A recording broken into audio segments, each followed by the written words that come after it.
Hi Gemini, and many thanks for tuning into my channel. This is a reading for those who have Gemini as their sun, moon, rising, or Venus sign. During this reading, I will pull cards on your current situation, blocks you are experiencing, and then some advice. If this isn't your story, then I encourage you to check into my future readings to see if it comes up there. And if you do enjoy this reading, then please subscribe to my channel. All right, let's look at the situation for Gemini.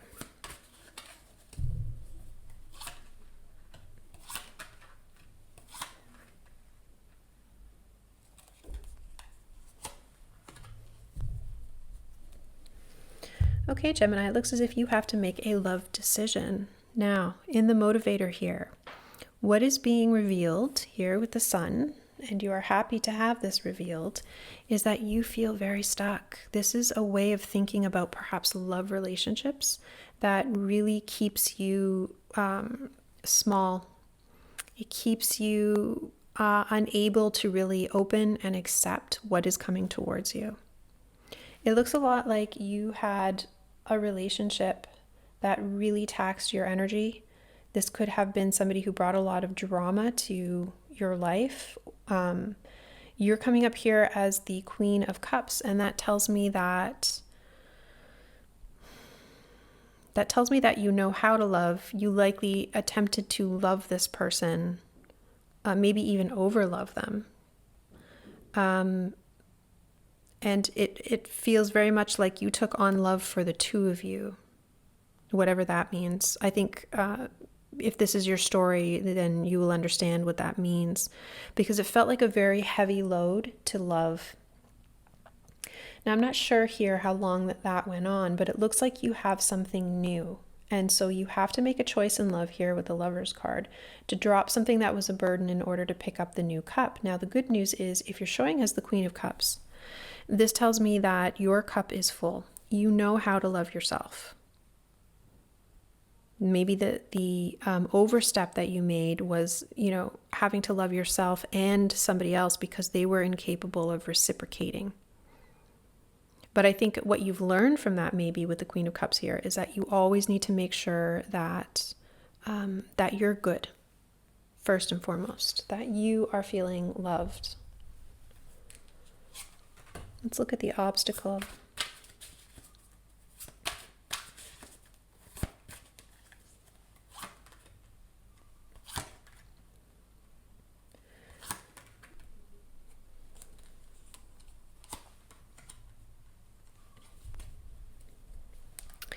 Okay, so as this romance comes in here with the Knight of Cups, very dreamy, very rose-colored glasses energy, you are being motivated by lessons you have learned from the past. These lessons have forced you to kind of put up some really rigid boundaries. So Queen of Swords, Seven of Wands. I typically like this energy, especially if it's coming from the Queen of Cups energy here, because this is somebody who knows their value. They know that they can deliver. They know that they deserve all of the love that can be given to them. And they know how to love themselves first and foremost. So Queen of Swords is,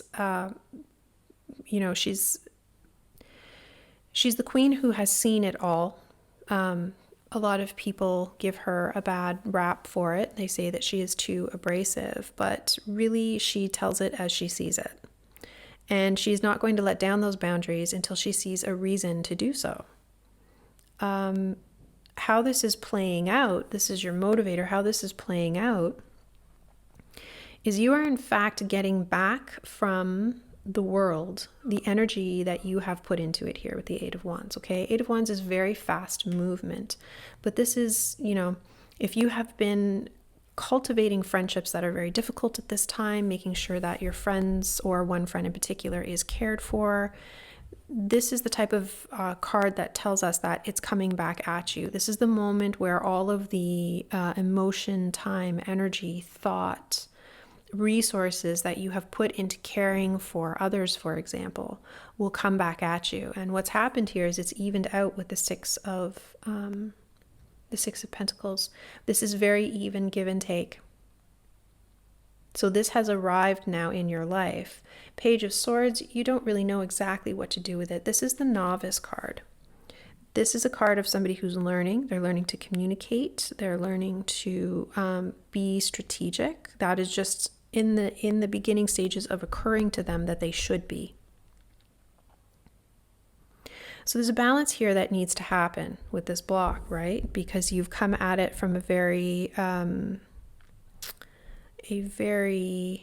hyper diligent, maybe even hypercritical perspective. Until somebody gives me a reason to take down these boundaries, why should I? But what's showing here is that you are getting back what you've put out there. So there is, in fact, really good give and take in whatever connection this is.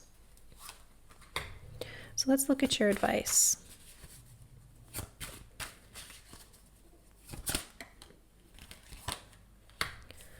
What advice do we have here for Gemini?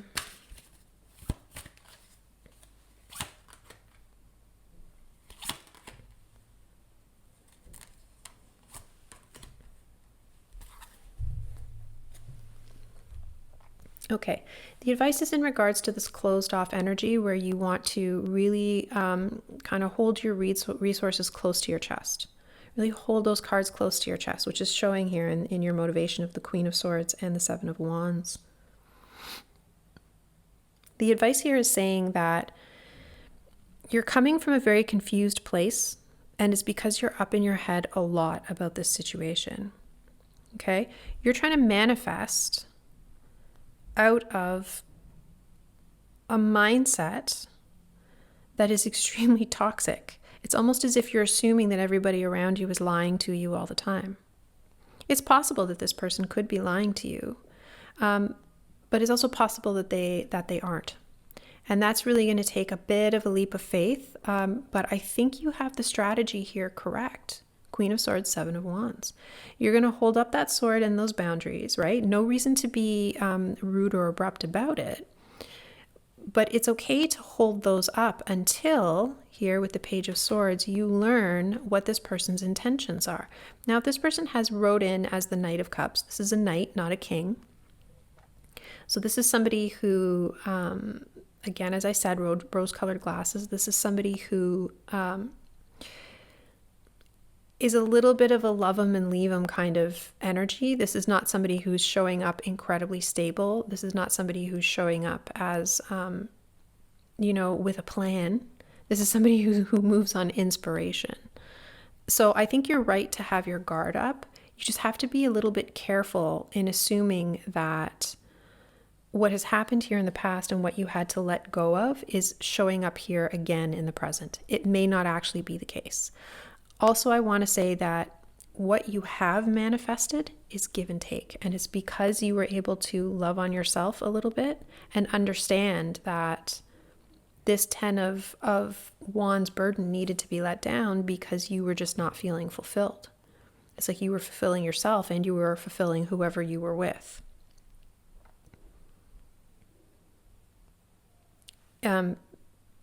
That is very much in the moment, but your advice here is saying, while you are looking out for your own interests, you have to really watch also that this toxicity doesn't become a self-serving prophecy. It's the kind of thing where if you hold one person to really high standards, that person is going to have to lie in order to attain those standards, or there's going to have to be some sort of deception. But the issue is not only with that person being deceptive, the issue is also with the standard to which they were expected to perform. So really try to separate, if you can, the past and the future, because it looks like what you've manifested is equal give and take, and that's pretty fantastic. Okay, Gemini, that's what I have for you. If you enjoyed this reading, don't forget to subscribe to my channel. Peace and gratitude from me to you, and take care.